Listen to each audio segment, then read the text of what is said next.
Hi everybody, it's Bobby Ogilvy. So this is our first Marketing Monday video. It's actually Easter Monday, so I know a lot of you guys have a day off.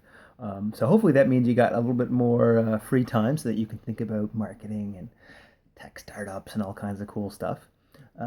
So I thought we'd start off today, and that I found this great article from MIT Sloan. So that's the management school at MIT. And they talk about some different metrics they use there. I also want to contrast a bit marketing versus what I'll call sales metrics, and might also touch on red versus blue ocean, some of that stuff. So that's probably enough content to jam into a few minutes today. We'll get into things later on. So I just actually shared the article. You guys can find it.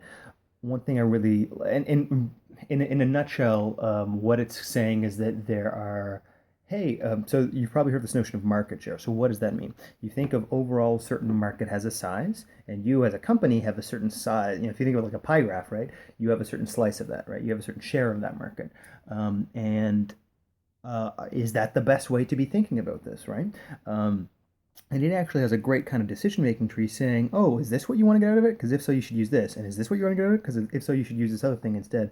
But a lot of it has to do with essentially finding better alternatives to, from a data-driven standpoint, approximate or get to what you're looking at. And part of that is really about the kind of sales to marketing, kind of almost a strategy to execution gap, saying, well, listen, all of these numbers are about helping us try to understand our target market and what we're doing and how effective is what we're doing. But I mean, at some point the rubber's going to hit the road in terms of this needs to help our selling or help get ROI. Or if you think of often too, marketing campaigns, they're like a generalizable overhead cost, right? So depending on the amount of results you get back is kind of depending on your ROI. So if you think of the example of, let's say you spend $10,000 on a marketing campaign, right?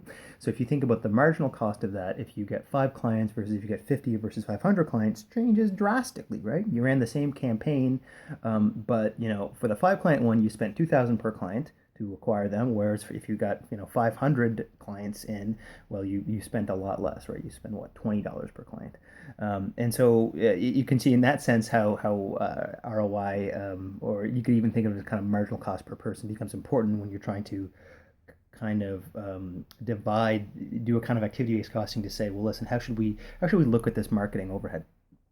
Um, uh, this is also, I think, a bit more relevant in implicitly when I was reading the article, it also had this tone about what I'll call red versus blue ocean, in that, yes, for established markets where there is a known demand and it's about you carving out your market share, some of them may be a bit more appropriate. But if you think of so much of what's actually changing, and not just the business world, but all sorts of, what are growing markets, what are growing needs, the big thing seems to be around new product development. There's new apps, new solutions, new tools, and how do you market this niche better thing? And so sometimes they call that strategy this kind of death of a thousand.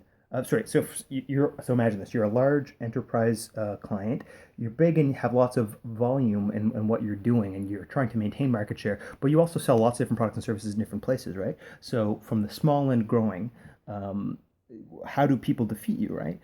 They find a particular thing they can do better, a particular technology or innovation or market need they can serve better. They serve that one thing better, right? And as much as they might only have a small piece of your market share, they really do have a better product or service. Like, I mean, that's basically the case. And then, from your standpoint, it becomes really hard to defeat them because it becomes this apple to oranges thing. They've made a better thing, and so you can maybe try to price yours cheaply or use your brand power to kind of get a bit more mind share, get in people's heads a bit more, and be more present when they're buying. But ultimately, they've made a better mousetrap, and as long as they can continue to market that, you're going to lose market share. So then, when you think of, if you have 20 different products or services and each one is getting eaten away by other people, you're losing market share.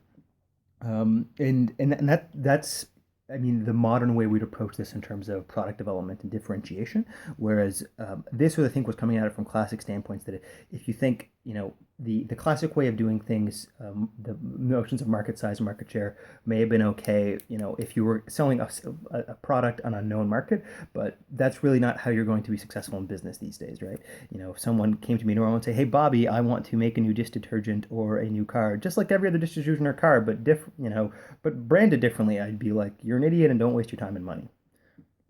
Is there anything else I wanted to mention? There are a few good metrics, or a few broad notions I wanted to get into. In general, when I'm thinking of marketing metrics versus sales metrics, So marketing is a broad generalizable activity, right? You can talk about numbers like viewership or reach or geographic market, but it's like generalized activities. Getting information out, it's stuff on your webpage. You could even maybe put in some automated functions, but it can never be customer specific, right? So it's generalized, it's non-specific, right? Sales is the opposite end of that. Once marketing manifests as particular clients or dealing dealing with aspects of qualifying particular criteria of them, now you're into sales metrics, right? So now you're talking about how do I qualify this client? How much have I spent per client? What are the specific needs of that client? What specific clients do I have in my sales pipeline? Those are different things, right? So I want you always to kind of have those two notions in your mind, and this should help you in terms of the managerial accounting of saying, well, yeah, this is how much we're overall spending on these campaigns and trying to get people in and interested, but this is how much we're actually spending on doing our lead generation and account sales and closing, and then even further down the pipeline, you could say in the customer service support about maintaining our clients and making sure they have a good experience with our product or service. Um, so I think that's probably enough for now. I'd love to actually get your thoughts on this. Any what you thought about the Sloan article, and anything else that you might want to know. And then again, for future Marketing Mondays, I'd love if you guys could send me some topics that we could talk about. I'd love for you to post and respond and get your feedback on all of this. So I hope you learned something today, and I will see you, I guess, next Marketing Monday. Thanks, guys.